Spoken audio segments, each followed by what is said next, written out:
Greetings, YouTube.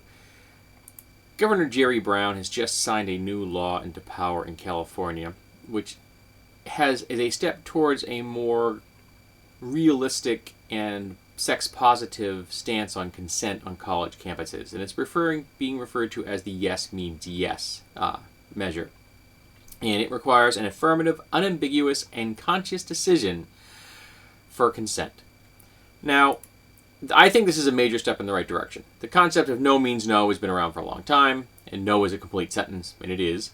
But yes means yes is about the people involved being consciously engaged in a positive assertion that they want to have sex. Okay? Excellent. It's a great idea. The particular wording says that this can be verbal or nonverbal, and that has some people upset because they feel that the nonverbal aspect leaves it open to interpretation. And I'm not saying they're wrong, but I still think this law is a step in the right direction. A major step in the right direction. Now, I shared this with a friend of mine, and he and I ended up having a rather contentious conversation about this because of that ambiguous nature of that law. Because he advocates the idea of written consent. And the only way I can describe is I think that's a very, very poor option. Because even if you write a consent law in such a way that the people have an out, that everyone's safe, that it's all covered, so that law, that written consent cannot be used against those signing it, in the sense that a person is signing themselves into slavery, so to speak, which is against the Constitution, by the way. Just in case anybody asks, you can't sign a contract and sign yourself into slavery. But that's not how sex works. A verbal or non-verbal assertion of consent does work. Because sex happens in the moment. And you could argue whether sex should or should not be you should sit down and have a discussion about written consent and break it down like that, but that's not how sex works in the real world. On paper, communism works. It doesn't in the real world. On paper, capitalism works. It doesn't in the real world. And that's what we have to deal with, the real world. Actual flesh and blood people deciding that they want to engage in sex with each other. And we have to create a law that does the best possible job achievable of protecting as many people as possible from harm. And that's all we can do.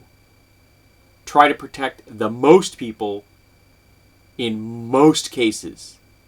No law is perfect. Aiming perfection for perfection is twisted and warped and pointless. Perfection is the enemy of the good. We need to go for the best case scenarios we can achieve. And I actually would take the verbal consent one step further. And I would take it that requiring every single sexual encounter to have a safe word. And yes, this comes out of the BDSM community. And yes, I am familiar with the BDSM community. And yes, I have been a top. I am intimately familiar with the idea of a safe word. And while some people think that a top is in charge of that sexual encounter, they would be wrong.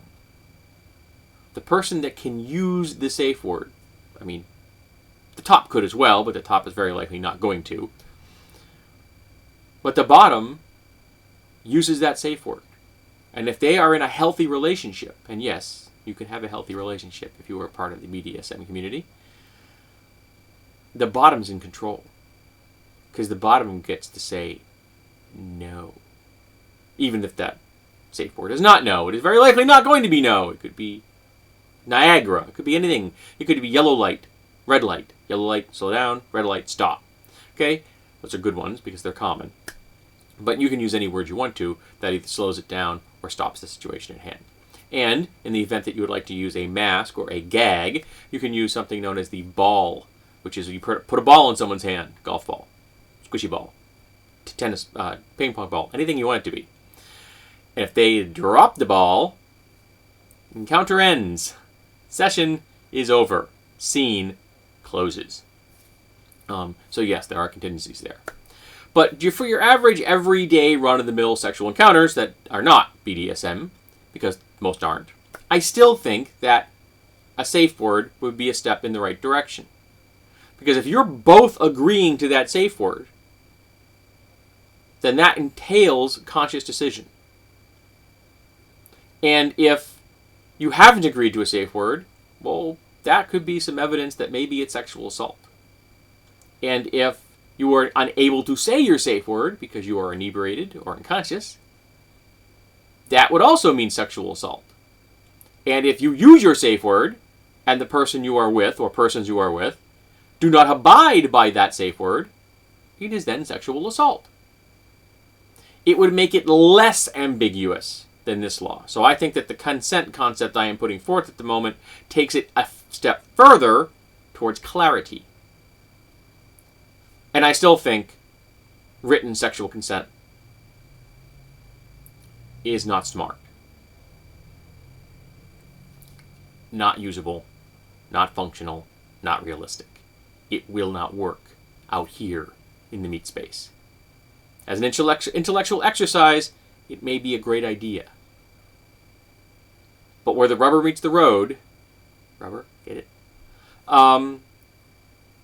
It's not going to function. This law that Jerry Brown just signed into power is a step in the right direction. And I think that the idea I'm proposing here, where we all use safe words, is also a step further in the right direction. We're never going to get every situation covered. Yes, there are still people who will lie, cheat, deceive. We know this.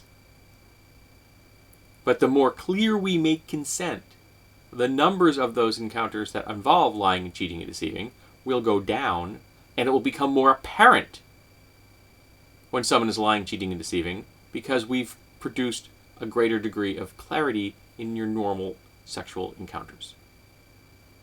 And that's what we can hope the best for. Sexual clarity, informed consent, willful engagement. It will never be perfect.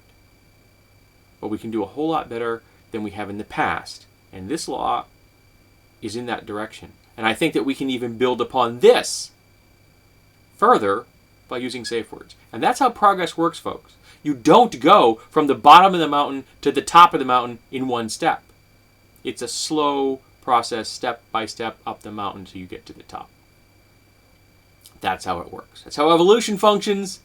That's how human progress functions. One step at a time. Jerry Brown's new law is a step in the direction. I think my consent idea is a step in the right direction. I think the idea of written sexual consent is a step in the wrong direction. A dead-end path. One that won't work. But we can make progress on this. We can increase clarity. We can make things better in the future than they are now. And we can make things better even further in the future than we find the next way of improving this process. That's how progress works, folks. And that's why I'm a progressive.